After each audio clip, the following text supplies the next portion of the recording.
안녕하세요. 헤르만 바빙크의 개혁교의학, 오늘은 제8장 종교의 원리들 중에서 종교의 본질에 대해 한번 생각해 보겠습니다. 학문과 마찬가지로 종교 역시 그 원리들을 가지고 있는데요. 이것들을 알기 위해 1차적으로 필요한 것은 종교의 본질을 규정하는 것일 겁니다. 특히 학문, 윤리, 그리고 예술과 종교를 구별하는 것이죠. 종교라는 단어가 그렇게 분명하게 이 종교의 본질에 대해 가르쳐 주지는 못하는데요. 락탄티우스가 그것을 이제 메다라는 동사와 연관해서 설명을 했고, 그래서 종교란 사람을 하나님께 묶는 끈으로, 경건의 끈으로 이해하기도 했었죠. 종교라는 단어에 이렇게 주의해서 본다 할지라도 기독 종교의 전체 내용을 경건의 끈 정도로 서술하기에는 전혀 적절하지 못하다라는 이야기를 바빙크는 들려줍니다. 성경은 종교에 대한 그 어떤 정의도 내리지 않고 또한 종교 현상을 묘사하는 일반적인 개념도 가지고 있지 않습니다. 성경은 종교의 객관적인 면과 주관적인 면을 보여주는 독특한 단어들을 쓰는데요. 객관적 종교는 하나님의 계시와 동일한 것으로 하나님이 이스라엘에게 준 언약 안에 있으며, 따라서 온전한 의미에서 신적 수립, 유언, 언약, 계약이라 불릴 수 있습니다. 이스라엘이 반드시 지켜야 할 언약 가운데 있는 명령들은 모두 합쳐져 토라, 율법, 교훈, 가르침, 계명, 주의 율법 책의 내용을 구성하고 매우 다양한 명칭들로 지시됩니다. 많은 표현들은 종교의 객관적인 면, 하나님의 규례가 이스라엘 종교에서 어떻게 전면에 부각되고 있는지를 보여줍니다. 종교의 이제 객관적인 측면을 이제 토라라고 말할 수 있다면, 주관적인 것은 이제 주를 경외함이라고 말할 수가 있겠는데요. 이 용어는 거룩한 율법들에 대한 이 경건한 이스라엘 사람의 내면적인 마음의 기질을 표현한 것이죠. 그러나 이러한 경외는 어원상 라틴어 종교에 담긴 두렵고 겁 많은 것과는 본질적으로 구분될 필요가 있습니다. 여호와의 율법은 놀람과 두려움의 대상으로서 이스라엘 밖에 초월하여 머무는 것이 아니고 그들에게 사랑의 대상이 되고 있다는 점에서 차이점이 있죠. 그들은 정성껏 그 율법을 묵상하고 뜻을 다해 실천합니다. 그 율법은 온종일 그들의 즐거움이 된다. 사랑의 대상이 되고 즐거움이 된다라는 것에서 이방 종교와는 이 차이점이 있는 그러한 종교의 주관적인 특질을 보인다는 것입니다. 우리는 신약 성경에서 본질에 있어서 동일한 견해를 보게 되는데요. 앞에까지는 이제 구약 성경에서 찾아본 종교의 본질에 대한 논의였다면, 신약 성경에서 살펴볼 수 있는 종교의 본질에 대한 이 단서는요, 하나님은 이제 자신의 계시를 일련의 율법들 가운데 주는 것이 아니라 그리스도 인격 가운데 준다는 것이죠. 그리스도가 길이요 진리입니다. 주의 도, 가르침 혹은 교훈, 복음, 하나님의 말씀은 모두 그리스도에 집중하고 다름 아닌 그의 인격과 사역에 관한 설명이죠. 따라서 이것 그리스도가 이제 객관적인 종교의 측면이라면, 주관적인 성향도 이에 따라 변화되었다라고 말할 수 있는데요. 두려움은 또한 신약 성경에서 주관적 종교로부터 완전히 사라진 것은 아니지만, 두려움은 종교적 성향을 묘사하는 것으로서 훨씬 드물게 나타납니다. 그것은 예를 들어 하나님의 이 심판과 같은 대부분의 특별한 사건들과 연관되고 어디선가 사랑으로 대치되어 불렸죠. 신약 성경에서 주관적 종교에 대한 일상적인 단어는 이제 믿음 혹은 사랑이라 말할 수가 있다는 것입니다. 이러한 성경의 가르침과 일치하여 과거에는 이제 객관적 종교와 주관적 종교 사이에 구별이 이어졌고, 종교 자체는 일반적으로 참된 하나님을 알고 예배하는 올바른 방법으로 정의되었다고 합니다. 비록 이 정의가 여기서 특히 중요한 올바른 방법을 실로 더 자세하게 상술하지 않고 하나님을 아는 것과 섬기는 것 사이의 관계를 설명하지도 않고 주관적 종교보다 객관적 종교를 더 강조하고 있는 것처럼 보이는 것이 사실이라 할지라도 이 정의에 대해 제기되는 반대는 그 근거가 충분하지 않습니다. 종교를 이제 예배와 직접적인 연관을 해서 너무 인간적인 입장에서 정의를 내리고 있는 것처럼 보이긴 하지만 특별히 반대를 하기는 어렵다. 라는 것인데요. 율법은 단지 사람의 말과 행위들 뿐만 아니라 마음의 성향과 생각, 욕구를 규정했지요. 그것은 사람 전체, 영혼과 육체, 마음과 뜻과 온 힘을 율법이 요구를 했습니다. 율법이라는 것은 이제 종교의 본질적인 측면에 있어서 이제 객관적인 것이다라고 말할 수 있는 것처럼 보이지만 사실 율법 자체 안에도 주관적인 태도를 엄청 강조하고 있음을 우리는 알 수 있다. 따라서 이제 예배라는 것으로 이제 종교의 어떤 본질을 규명하고자 할 때에 단순히 어떠한 객관적인 법칙뿐만 아니라 사실 여기 이 예배라는 요소에는 주관적인 요소도 들어 있다라고 우리는 함께 생각할 수 있어야 한다는 것이죠. 따라서 종교란 이제 외적인 예배만 아니라 무엇보다도 내적인 예배, 마음으로 하나님을 알고 섬기는 것이었다라고 할 수 있습니다. 하지만 이 내적인 예배 또한 외적인 예배와 마찬가지로 자의적인 종교가 되어서는 안 되는데요. 예배에서 가장 핵심적인 것은요. 하나님 자신이 원하고 규정한 방법으로 드려야 한다는 것입니다. 그 방법을 통해 사람이 하나님을 알고 섬기도록 하기 위함이다라는 것이죠. 따라서 예배란 또한 1차적으로 하나님이 자기 계명의 첫 번째 돌판 가운데 사람에게 제시한 의무이며 거기에 사람 내면의 주관적 종교가 예배하라고 하셨으니까 마음으로 반드시 응답을 해야 되는 것이죠. 즉 하나님이 자신의 말씀 가운데 자신을 계시한 대로 하나님을 알고 섬기기 위한 내적인 성향과 욕구가 반드시 응답해야 한다는 것입니다. 그래서 과거의 종교는 제1계명에 대한 해설에 있어서 의무와 미덕의 교리 가운데 논의되었다고 할 수 있는데요. 예를 들어 토마스 아퀴나스는 미덕들을 이제 세 가지 종류로 나누면서 지성적 미덕들, 윤리적 미덕들, 그리고 이 두 가지 그룹은 아리스토텔레스에게서 차용한 것이고 여기에 이제 세 번째 종류로서 세 가지 초자연적 혹은 신학적 미덕들인 이제 믿음, 소망, 사랑을 덧붙였던 것이죠. 특히 이제 토마스는 종교를 신학적 미덕들이 아닌 윤리적 미덕들 아래 놓았다라고 합니다. 왜냐하면 신학적 미덕들은 하나님을 직접적인 대상으로 삼는 독특한 것이었기 때문이었고요. 하나님은 종교적 대상이라고 두지 않고 목적으로 보았으며 종교에서 실제적인 대상은 하나님에게 올려지는 예배다라고 규정한 것이죠. 그러므로 종교는 하나님을 대상으로 하는 신학적 미덕이 아니라 목적을 위한 주변적인 것들에 속하는 이제 윤리적 미덕이다.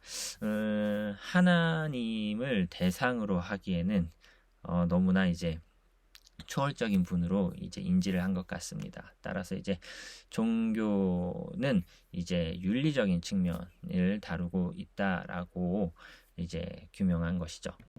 윤리적 미덕들과 이제 신학적 미덕들 사이의 이러한 이제 구분은 너무 초자연적이고 너무 이원론적이어 보입니다. 물론 거기에는 뭐 약간의 진리가 담겨 있긴 한데요. 즉 타락한 인간 안에도 여전히 하나님의 형상의 잔재와 도덕적 미덕들이 남아 있고 심지어 종교가 송두리째 뽑히지는 않았다는 것입니다. 그러나 윤리적 미덕들과 또한 종교적 성향이 참으로 선하기 위해서는 반드시 갱신되고 다시 태어나야 한다는 것이죠. 이 종교의 본질을 규명함에 있어서 너무 이제 윤리적 미덕들 쪽에 포커스를 맞추면 물론 이것이 뭐 인간의 어떠한 인간됨 자체로 집중을 한다고 보았을 때 뭐 진리에 못 이르는 것은 아니지만 윤리로 종교를 이제 설명하는 것에는 분명히 한계가 있죠. 인간 스스로 그렇게 윤리적인 존재는 아니죠. 종교적 성향을 참으로 이렇게 잘 드러내기 위해서는 인간도 사실은 거듭나야 하는 존재이니까요. 이런 식의 설명을 이제 바빙크가 하는 것이죠. 종교개혁은 종교에 대한 이러한 견해에 특히 두 가지 관점에서 이제 수정을 가했다라고 하는데, 종교개혁 신학자들은 종교의 원칙으로서의 경건과 종교 행위로서의 예배 사이를 더 낮게 그리고 분명하게 이제 경건과 예배와 경건을 아주 잘 구분을 해내었다라는 것이고요. 둘째, 믿음, 소망, 사랑은 따로 구별된 신학적 미덕들로서 종교와 나란히 놓여졌다기보다는 바로 가장 중요한 내적 예배 행위로서 종교 자체에 통합을 시켰다. 그러니까 신학적 요소를 이제 토마스 아퀴나스에 의하면 윤리적 요소에 통합시켜서 둘의 이분법적인 구별을 없앴다 라고 평가할 수 있는 것이고요. 찌빙글리는 이렇게 말했다는 것이죠. 종교란 그리스도인들의 모든 경건인 믿음, 생명, 계명들, 예식들, 성례들을 포함한다. 여기 보면 종교의 이제 주관적 요소들과 객관적 요소들이 잘 어우러져서 이게 종교다라고 말할 수 있다라고 찌빙글리는 보았다는 것이죠. 우리는 칼빈에게서 세 가지 개념들을 발견할 수 있는데, 첫째, 지식, 하나님에 대한 지식, 하나님의 미덕들에 대한 깨달음. 둘째, 이 지식은 경건에 유능한 교사로서 경건을 양육한다. 지식, 그리고 지식이 경건을 낳고, 이때 이 경건이란 하나님의 은덕들에 대한 지식이 유도하는 하나님께 대한 경애와 사랑의 결합. 그러니까 지식이라 하면 약간 객관적인 측면이고요. 경건이라 하면은 주관적인 측면인 것이죠. 이러한 경건은 다시금 예배라는 점에서 종교로부터 태어난다. 종교가 예배를 낳는다. 이와 마찬가지로 장키우스도 우리가 하나님을 경외하는 외적 혹은 내적 행위를 가리키는 이 예배가 태어나는 능력인 종교 혹은 경건 사이를 이제 구별했다는 것이죠. 종교와 예배는 좀 구별되어 생각할 필요가 있다라는 이 접근을 한 것이죠. 폴라누스는 이 종교란 하나님께 대한 이 예배와 다른 것인데 마치 원인이 결과와 다른 것과 같다. 연결은 되지만 원인과 결과가 다른 것처럼 종교와 예배는 구분할 필요가 있다. 종교 혹은 경건은 하나님께 대한 예배의 내적 원인일 뿐이다 라는 식의 구별을 하기도 했다는 것이죠. 그래서 경건의 열매로서의 이 예배는 스콜라 학자들과 마찬가지로 이 내적 예배와 외적 예배로 이제 구분되는데, 이 전자의 가장 중요한 행위들, 이제 내적 예배의 가장 중요한 행위들은 믿음, 신뢰, 소망, 경배, 사랑, 호소의 기도, 감사, 제사, 순종이다. 그리고 외적 예배는 다시 윤리적인 것과 의식적인 것으로 나누어 질 수 있다라고 이제 예배를 또 이제 스펙트럼을 이제 넓게 펼쳐서 구별을 해 보는 것이죠. 주관적 종교는 1차적으로 하나의 존재 상태, 습성, 사람 안에 있는 어떤 성향인데, 이것은 객관적 종교가 작용한 결과로 행위로 나타난다. 이러한 습성은 모든 사람 안에 있다. 종교의 씨는 모든 사람 안에 심겨져 있다. 하지만 이 습성은 타락한 인류 안에서 부패되었으며 거짓되고 불순한 객관적 종교로 잉태되어 또한 우상 숭배를 낳을 뿐이다. 그러므로 순수한 종교가 되려면 이제 두 가지가 필요한데, 첫째, 외부로부터 우리에게 다가오는 객관적 종교는 하나님이 실제로 존재하는 것과 같은 하나님을 우리에게 다시 알려주어야만, 진짜 하나님이 우리에게 알려져야 순수한 종교가 될 수 있다. 첫 번째 조건. 두 번째 조건은 인간 안에 부패된 종교적 습성이 다시 태어나고 갱신되어야 한다라는 조건. 따라서 이런 의미에서 주관적 종교는 성령으로부터 주입된 덕성이다 라고 말할 수 있는 것이죠. 이 객관적 종교에서는 이제 그리스도가 부각될 것이고요. 이제 주관적 종교에서는 이제 성령이 이제 키워드가 될 것입니다. 그럼에도 불구하고 이와 같은 정의는 아직 충분하지 않다. 인간은 지성과 의지에 있어서 어떤 특별한 계시가 없어도 많은 미덕들을 가진다는 것이죠. 따라서 종교 가운데 작용하는 이 미덕의 독특성, 종교라고 하면은 막연히 어떠한 인간성의 어떠한 공통적인 요소들로 종교의 본질을 이제 뽑아낼 수 있는 것처럼 보이지만 사실 인간이 가지고 있는 보통의 미덕들과는 구별되는 종교라고 했을 때에 보다 더 독특한 점들이 이제 설명이 되어야 할 필요가 있다라는 것이죠. 종교적 예배와 시민적 공경, 예배와 굴종 사이에 그리고 우리가 하나님과 피조물에 대하여 품는 두려움에 서로 본질적 차이가 있고요. 존경, 경외 등의 감정들에는 반드시 이 본질적인 구분이 있어야 하겠다. 이 구분은 오로지 종교에서 하나님의 절대적인 존엄과 능력과 우리 편에서의 절대적인 복종 이 고려될 때에만 가능할 텐데요. 우리는 피조물에 대해 단지 부분적으로 의존하지만 하나님은 우리가 전적으로 의존하는 존재이죠.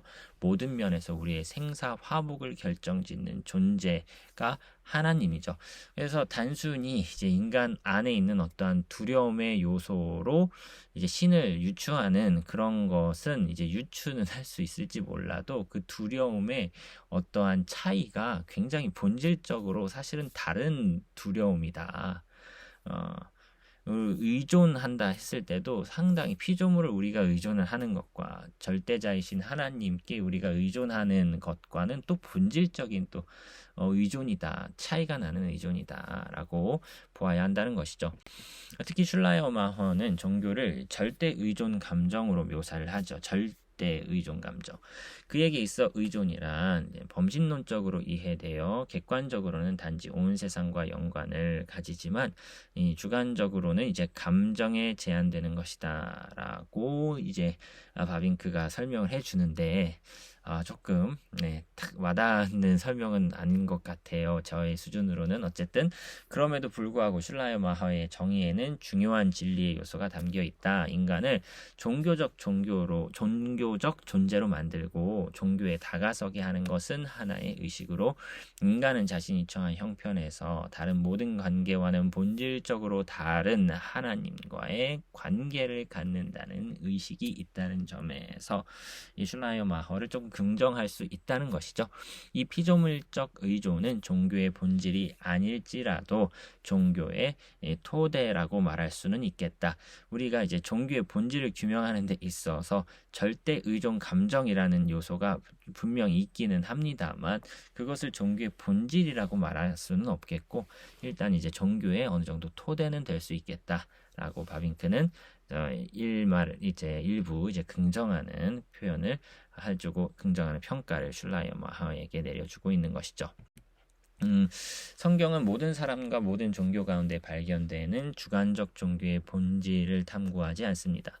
그것은 또한 가망 없는 작업일 것입니다. 왜냐하면 종교적 성향이란 다양한 종교들마다 매우 달라 기껏해야 매우 일반적이고 애매한 개념만 발견될 것이기 때문이죠. 그러나 성경은 그리스도인이 하나님과 하나님의 계시에 대해 느끼는 이 종교적 성향을 신앙이라는 이름으로 짓습니다. 이것이 그리스도인의 주관적 종교의 중심 개념이죠. 하나님의 계시라는 객관적 요소와 그것을 믿음이라는 주관적 요소에 대해서 성경은 말하고 있다는 것입니다. 이게 이제 종교의 본질이라는 것이죠. 이제 계시와 믿음. 주관적 종교는 자기 습성의 상태에서 주관적 종교의 작용을 통해 행위들로 이제 옮겨갑니다. 이제 행위들은 내적 혹은 외적 행위 그리고 내적 예배와 외적 예배로 구별할 수 있겠고요. 종교와 이 예배는 원인과 결과로서의 관계를 갖는다라고 아까도 얘기를 했었죠. 그럼에도 불구하고 이것은 예배가 이제 주관적 종교를 제멋대로 꾸며내 표현한 것임을 의미하지는 않습니다. 주관적 자의적 숭배는 우상 숭배일 뿐인 것이죠. 그것은 금지되었습니다.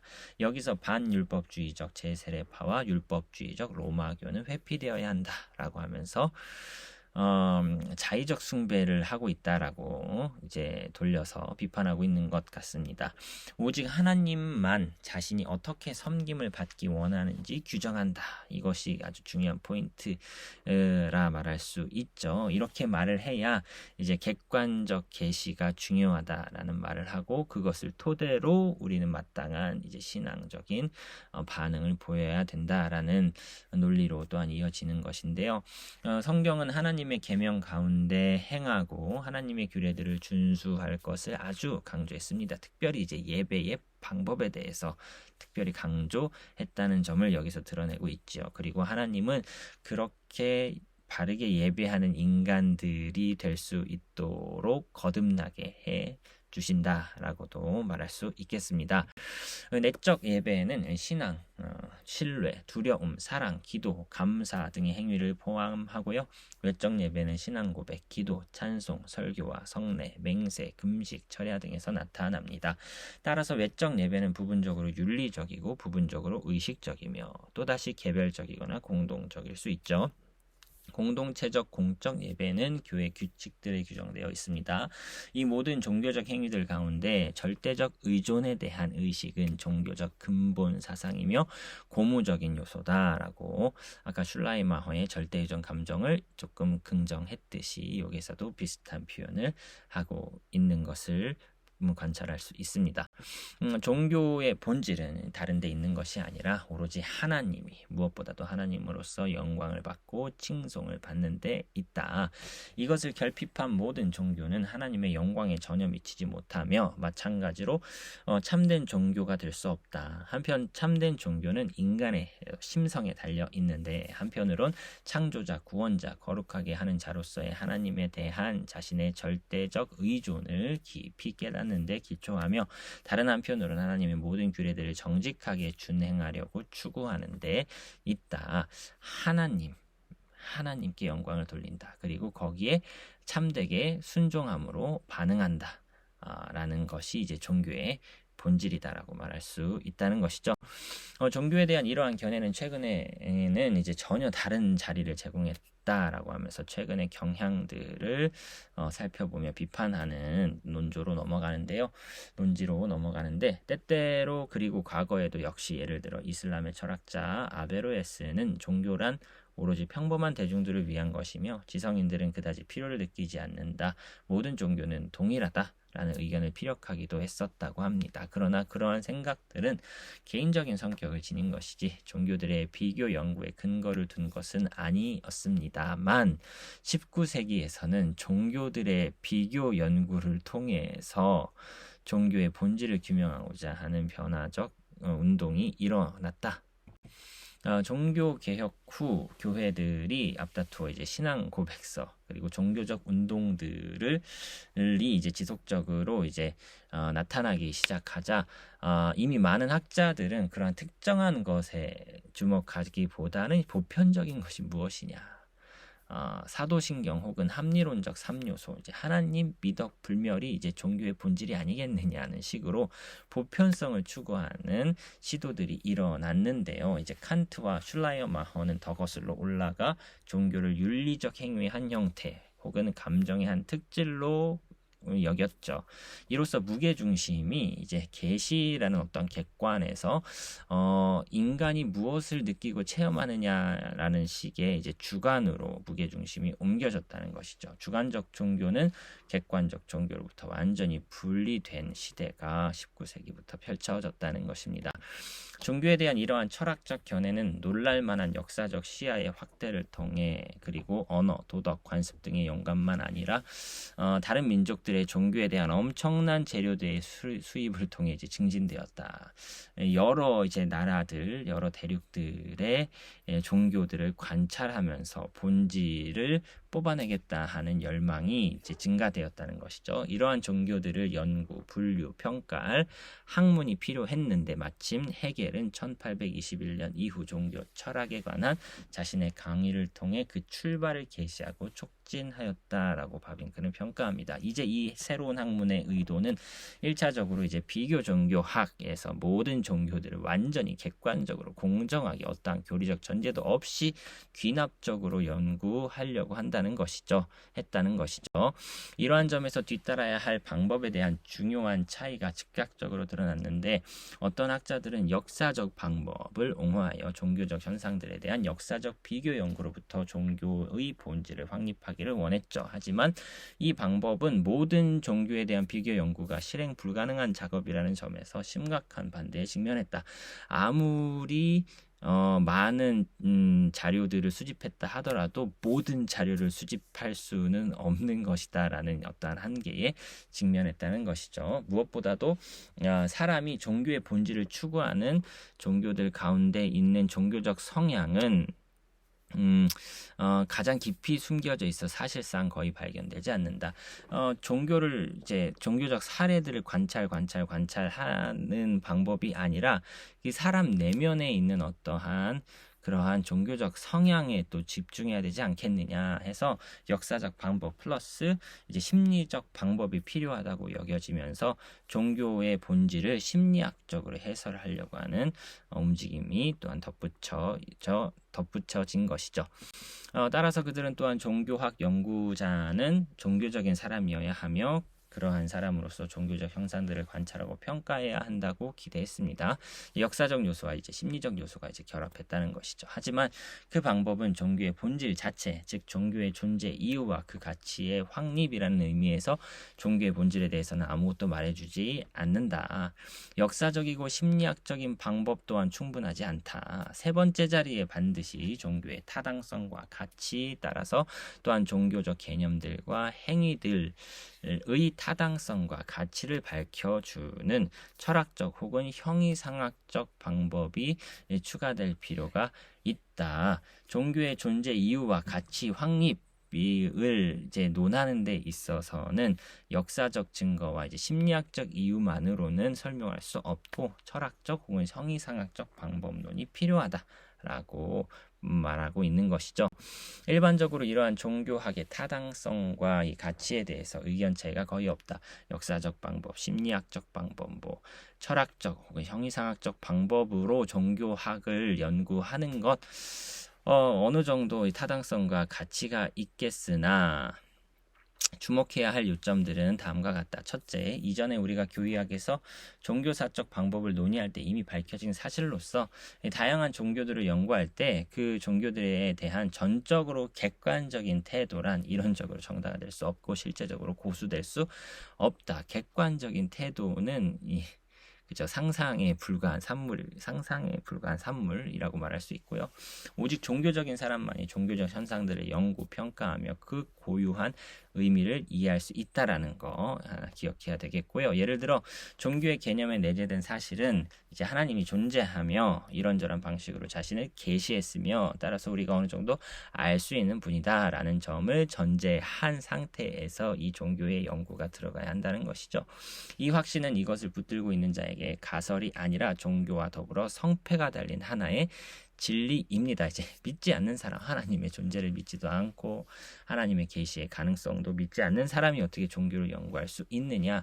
그 믿음이 없는 사람이 이 믿음이 갖는다는 것은 이제 주관적인 것이고 믿음이 없는 이제 객관적인 태도로 종교를 논해야 한다. 이런 것은 이제 어불성설이다라고 일단은 이제 비판하는 것이고요. 두 번째로 사람들이 목표했던 바 종교학을 모든 종교적 가설들부터 따로 떼어놓으려는 이제 목표는 성취되지 못했다고 봐야 됩니다. 그들이 여기서 의도했던 바는 신학의 자리에 혹은 신학과 나란히 종교학에 참되고 순수한 학문적 성격을 부여하는 것이었는데요. 이런 맥락에서 사람들은 암암리에 이제 실증주의가 학문에 대한 참된 견해이며 자연과학적 방법이 소위 인문학에도 수용되어 적용되어야 한다는 가설에서 출발했는데 이러한 가설을 세움으로써 사람들이 봉착했던 딜레마는 인문학의 고유한 성격을 빼앗아 인문학을 더 순수한 자연과학으로 이제 바꾸든지 아니면 인문학을 독자적으로 유지하면서 학문에 대한 실증적인 개념이 너무 더 편협하고 자연과학적 방법이 인간정신 영역에서는 적용될 수 없다는 것을 공개적으로 선언하든지 해야 했다는 것입니다. 이 종교를 종교의 본질을 이제 탐구하고 규명하는 데 있어서 너무 실증주의적으로 접근하는 것이 아니다. 심리학적인 요소도 필요하고 형이상학적인 요소도 필요하지. 어떻게 이제 종교라는 어떻게 보면은 이제 인문학의 영역이랑 조금 관련이 있어 보이는 여기를 탐구하는 데 있어서 자연과학적인 방식을 도입하는 게 말이 되느냐. 인문학은 인문학의 방식대로, 자연과학은 자연과학의 방식대로, 그리고 종교는 종교 나름의 이제 방식으로 이제 규명을 해내야 된다라는 이야기를 이제 계속 이어가고 있는 것이고, 그런 논조가 계속 지속되고 있는 것이죠.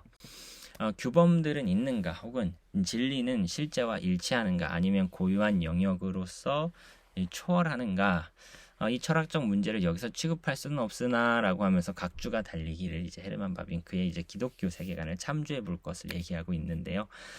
개인적으로 제 논문과 아주 또 연관이 있는 중요한 자료겠다라는 생각을 해 보았습니다. 진리는 실제와 일치하는가, 아니면 고유한 영역으로서 실제를 초월하는가에 대한 주제가 이제 기독교 세계관이라는 책을 보면은 알 수 있겠다는 이렇게 귀한 정보를 얻었습니다. 그럼에도 불구하고 아주 분명한 사실은 다양한 종교들은 스스로를 항상 이제 참과 거짓의 범주에 속하는 것으로 여겼다는 것이죠. 내가 옳으면 다른 것은 틀렸다라는 식의 종교들 저마다의 이제 참과 거짓의 기준을 가지고 있는 종교에서 공통점을 뽑아낸다. 서로가 서로를 인정하지 않는데 사실 니네들은 다 똑같다라고 말하는 이러한 접근은 일단은 이제 각각의 종교를 믿는 사람들에 의해서 받아들여질 수 없는 결론이겠죠. 모든 종교란 본질상 똑같으며 단지 형태만 다를 뿐이라는 철학적 전제는 편견 없는 역사적 연구에 의해 정면으로 모순된다. 언어 연구에서 우리는 이단들, 분리주의자들, 이교도들에서 말하지 않죠. 우리는 종교에서 이런 용어들과 이와 유사한 용어들을 어디서나 접합니다. 따라서 이제 여러 다른 언어 중에서 언어의 공통점이라는 무엇인가라는 이 실증주의적 방식으로 뽑아내는 이러한 방식을 종교가 다른데 본질은 무엇인가라고 같은 그 방법론을 적용하면은 안 된다. 얘네들은 서로가 참과 거짓의 범주에 속하는 것으로 자신들을 규명하기 때문에 이제 종교적 이 무관심주의, 그러니까 각자의 종교에 관심하지 않는 식의 어떤 실증주의적 방식으로의 종교의 본질을 길러내려고 하는 이러한 방식은 여러 가지 이유로 지지될 수가 없다라는 것이죠. 그럼에도 불구하고 모든 종교들은 형식적으로 서로 유사하긴 합니다. 종교마다 계속적으로 반복되는 여러 요소들이 있죠. 첫째, 각 종교는 그 신적 기원에 대한 전통을 가지고 있고, 그리고 각 종교는 계시에 호소를 하고, 계시는 역사적 요소, 실증적 요소, 전통적 요소가 있고, 그 다음으로 각 종교에는 어떤 가르침이 있어서 인간이 신을 섬기는데 필수적인 지식을 계시하고, 그리고 이러한 가르침은 교리라는 이름으로 지칭되고, 더 나아가 모든 종교는 또한 어떤 규정을 포함하고 있는데, 이것들이 인간이 하나님과 교제하며 살기 위해서 무엇을 해야 하며 또 무엇을 하지 말아야 하는지를 보여주는데, 이것은 윤리라고 말할 수 있죠. 이런 것들이 다 모든 종교가 공통적으로 갖고 있는 측면이긴 합니다. 역사, 교리, 도덕, 예배 또는 교제, 예배와 교제가 없는 종교란 존재하지 않죠. 분명히 종교라고 하면은 공통적인 요소가 있긴 있습니다. 이러한 종교의 구성 요소들 가운데 단연 첫째 자리에 와야 되는 것은 교리다라고 바빙크는 강조하는데요. 교리가 종교의 본질과 성격에 대해 우리에게 가장 많은 빛을 비추어주기 때문이다라는 것이죠. 우리는 오로지 교리를 통해서만 인간이 하나님에 대해 무엇을 생각하고 하나님과 어떠한 관계를 가지는지 알 수 있다. 종교적 행위들과 예배의 관습은 만일 그것들이 무엇을 의미하는지 내가 알지 못한다면 예배 아무리 관찰해 보아도 내게 어떠한 것을 가르쳐주지 못합니다. 교리를 알아야 그 종교를 아는 것이지 예배만 관찰한다고 해서 그 종교를 알 수 있는 게 아니라는 것이죠. 만일 그렇다면, 만일 모든 종교가 자신의 속성 때문에 지식을 포함하고 그 교리 가운데 그 대상의 실제를 가정한다면 그것은 자동적으로 참과 거짓의 범주 아래 놓이게 될 것이다. 종교란 결코 감정과 환상만의 산물이 아니라 그 교리를 들여다 보아야 그 종교가 무엇인지 알 수 있다는 것입니다.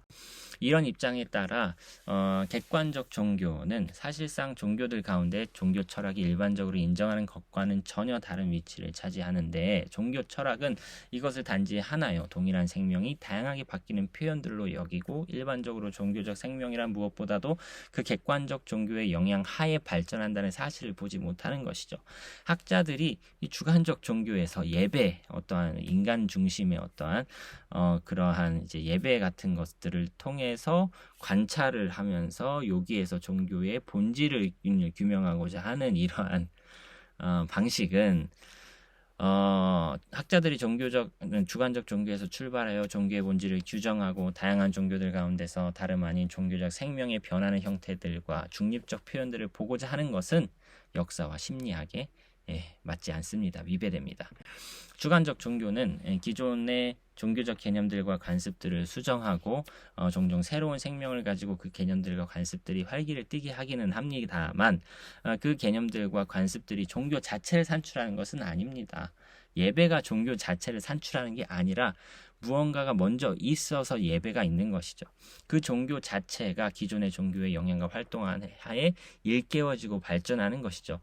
종교와 예배와 종교, 무엇이 먼저입니까? 종교성이 있고 거기에 발현하여 예배가 나오는 것이죠. 예배를 관찰한다고 하여 종교를 다 알 수 있는데 한계가 있다는 것입니다. 게다가 모든 종교는 종교적 성향의 표현과 형태로서가 아니라 계시의 열매로서 여겨지기를 원하죠. 그 종교들은 자신의 기원을 자신들이 만들어낸 예배에서 기원을 말하지 않고요, 하나님으로부터 자신의 종교들이 규명되기를 다 원하죠. 계시 없는 종교란 존재하지 않습니다. 따라서 종교의 본질을 규명하는 데 있어서 우리가 1차적으로 주목해야 하는 것은 교리요 계시다라는 것이죠. 성경 역시 계시로부터 주관적 종교를 도출하는 것입니다. 무엇이 먼저입니까? 객관적 계시가 먼저이고 거기에서 주관적 종교, 주관적 어떠한 예배의 형태가 나온다는 것이죠. 만일 종교가 실제적으로 하나님과 하나님을 섬기는 데 대한 교리를 포함한다면 그것은 자연스럽게 오직 하나님 자신만이 누구이며 어떻게 섬김을 받기 원하는지 말해야 하고 말할 수 있기 때문입니다. 종교적 무관심주의는 하나님이 어떻게 섬김을 받든 하나님에게 중요하지 않다는 생각에서 출발하고 있는 거 아닙니까? 이것은 하나님이 받을 섬김의 방식을 규정하는 권한을 하나님으로부터 빼앗는 것이며, 또는 어쨌든 하나님이 자신의 섬김의 방식을 규정하지 않았다고 주장하는 것입니다. 그러나 하나님 그렇지 않죠. 10계명의 제1계명, 제2계명에서 하나님은 자신이 어떻게 경배받고 싶으신지를 명확히 구별해 주셨습니다. 물론 이러한 무관심주의는 종교와 관련해 다소간 더 확장되는데요.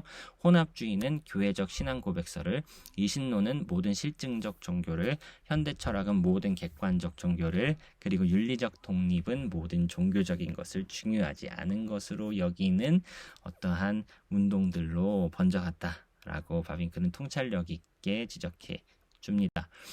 세 번째로, 종교의 본질에 대한 지식과 관련해서 종교에 바쳐진 모든 연구들은 매우 보잘것없는 결과를 낳았다라고 우리는 말해야 할 것입니다.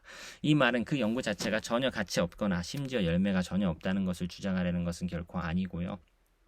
사실상 그 반대다라고 하면서 학자들은 종교를 신적 계명으로서의 우리의 의무들에 대한 지식으로 묘사하거나 절대적 의존 감정으로, 자신의 유한한 정신을 매개로 한 절대 정신에 대한 지식으로, 무한자에 대한 인간의 감정으로, 지구한 지성에 대한 경배로, 도덕적 세계 질서에 대한 믿음 등으로 여러 가지 이제 종교를 규명하려고 하지만, 그럼에도 불구하고 항상 반복되어 밀려오는 생각은 종교의 본질을 발견하려고 바쳐진 그 모든 노력의 결과는 사실상 별거 아니다. 그 결과가 실망스럽다라고 우리는 평가할 수밖에 없다는 것입니다. 그리고 그뿐만 아니라 그 얼마나 일반적이고 애매하든 간에 이 정의들 중 어느 것도 모든 종교를 포함하기에는 적절하지 않다는 것이죠. 더 나아가 이 정의들은 상호간에 큰 차이가 나는데, 종교의 본질에 대한 수많은 견해들은 철학자들과 역사가들이 이 질문에 관해 취급했던 수요와 거의 동일합니다. 분명한 것은 그들 모두가 자신들의 연구에 수반했던 확신의 영향하에 서 있었고, 종교 역사와 종교 종교 철학보다는 개인적 정서적 경험에 훨씬 더 의존했다라고 우리는 보아야 한다는 것입니다. 어쨌든 종교의 본질을 추구하는 그 질문 자체는 이 질문 이미 분명한데, 왜냐하면 아주 막연해서 해결이 불가능하기 때문입니다. 종교적 삶이란 아주 깊고 대단히 풍성하고 다양해서 단 하나의 공식적 표현으로 정확하게 해설할 수가 없다는 것을 우리는 인정해야 한다는 것입니다. 비록 모든 사람을 만족시키는 종교의 본질에 대한 하나의 정의를 내리는 데에 성공한다 할지라도 그 정의는 결국 다름 아닌 온갖 종류의 해설이 가능하고 실제적으로 최소한의 유익도 주지 못하는 모호한 공식으로 귀착되고 말 것입니다. 이것은 아무도 그러한 종교의 핵심, 본질 혹은 정신에 만족하지 않는다라는 사실에서 이미 입증되었죠.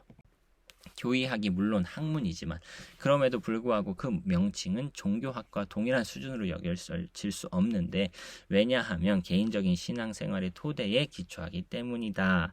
교의학은 사실상 신앙의 내용을 진리로 수용합니다. 교의학은 사람이 고백하는 종교에 대한 진리로부터 출발하긴 하죠. 교의학은 하나님의 속성들, 하나님의 세상 통치, 인간에 대한 하나님의 목적에 대해 말합니다. 교의학은 그 신앙의 확신 가운데, 즉 삶의 공리들을 수용하고 내가 믿사오며를 내가 이해하며로 선언하기를 시도하는 가운데 그 어떤 형이상학보다 더 넓고 더 깊고 더 풍성합니다. 종교 철학은 주관성에서, 종교학은 이제 주관성에서 출발을 하면서도 개인을 만족시키지 못한다. 저는 좀 이렇게 정리를 해 보았는데요.